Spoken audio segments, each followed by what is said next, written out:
ওই বিশ্বাসীরা, নবীর কণ্ঠের চাইতে তোমাদের কণ্ঠকে উঁচু করো না, খবরদার।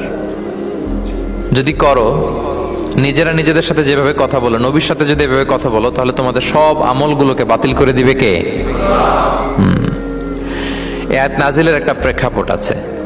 বনু তামিম গোত্রের লিডার কে হবে এটা নিয়ে ডিসকাশন হচ্ছিল। তো আবু বকর রাদিয়াল্লাহু তাআলা আনহু বললেন, আমি চাই উনি হোক লিডার। ওমরে ফারুক বলে, না না না, উনি না, আপনি বুঝতে পারেন নাই, আমি চাই ইনি হোক।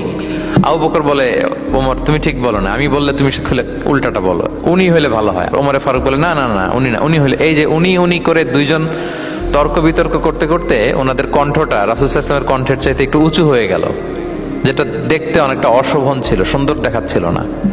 তো রাসূল সাল্লাল্লাহু আলাইহি ওয়াসাল্লাম সামনে বসা, ওনার সামনে উঁচু গলা করে কেউ কথা বলবে, এটা আল্লাহ বরদাস্ত করলেন না। আরশের উপর থেকে আল্লাহ তাআলা আয়াত নাজিল করলেন, লা তারফাউ আসওয়াতাকুম ফাওকা সাওতিন নবী, খবরদার নবীর কণ্ঠের চাইতে যেন তোমাদের কণ্ঠ উঁচু হয়ে না যায়। যদি যায় তাহলে তোমাদের আমলগুলো বাতিল হয়ে যাবে। এবং নিজেরা নিজেদেরকে যেভাবে ডাকো সেভাবে ডেকো না, এরকম করলে আমল বাতিল হয়ে যাবে। তো আল্লাহ তাআলা এখানে আদব শিক্ষা দিলেন যে রাসূল সাল্লাল্লাহু আলাইহি ওয়াসাল্লামের সামনে কথা বলতে গেলে খুব ভদ্র ভাষায় কথা বলতে হবে, শালীন ভাষায় কথা বলতে হবে।